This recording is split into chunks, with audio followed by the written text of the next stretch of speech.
Jeg hedder Svend Salvin.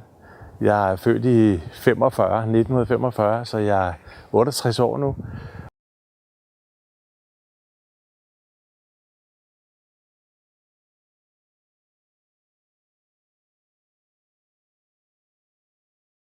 Og stadigvæk aktiv på arbejdsmarkedet, og det er jo nærmest derfor, at jeg har set andre, de holder op allerede til 60 år, og 62 år og så videre, 65 år nu. Så jeg har tænkt mig at blive ved til omkring 70, men den her tur skal være med til ligesom at gøre mig klar til, når jeg nu bliver så gammel. Så jeg glæder mig til det.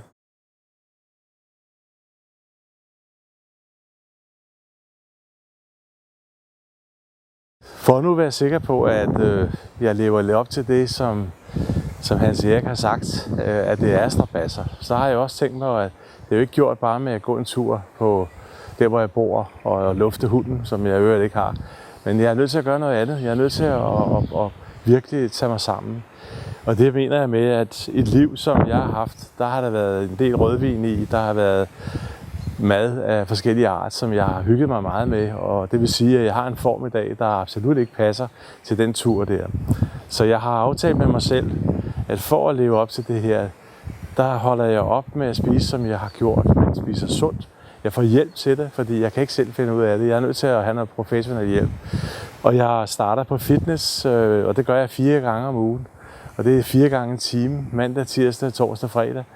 Og det gør jeg faktisk nu af lige til den 11. i 10. hvor jeg tager afsted.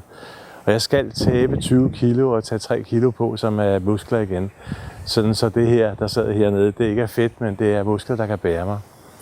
Det vil være synd for muldyrene, at de skal have et skateboard under maven for at komme henover, hvis jeg sidder på dem. Så jeg er nødt til at gøre noget ved det for at ligne nogle af de der drenge, jeg skal med sammen med.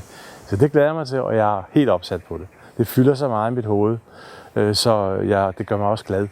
I øvrigt har jeg opdaget, at motion gør en glad. Det er der mange, der har fortalt mig, men nu har jeg sgu selv mærket det. Det er faktisk rigtigt.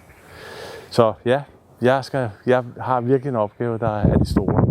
Men det fylder så meget, så jeg lærer også at komme over det, der hedder i pensionsalderen på en god måde. Jamen, jeg vil gerne lige fortælle lidt om mit historie, hvorfor jeg har valgt at tage en stor og lang tur nu på gåben. Det er sådan, at jeg har haft en meget, meget stresset arbejdsliv, som har været rigtig godt, men jeg har været stolt af og rigtig glad. Men i den senere 3-4 år her har jeg haft det sådan, at der skulle ske noget andet. Og det jeg har oplevet, det er, at jeg er ikke rigtig moden til at holde op med at arbejde. Men det er jeg nødt til at lære at blive. Så var jeg så heldig at møde Hans Erik, som fortalte mig noget om en tur til Peru, hvor man kunne gå på inkastier. Ikke de normale, man plejer at gå på, men lidt større strabasser. Og det tænkte jeg først på, det turde jeg ikke gøre, fordi jeg er højt oppe i alderen efterhånden, og det var måske lige for meget.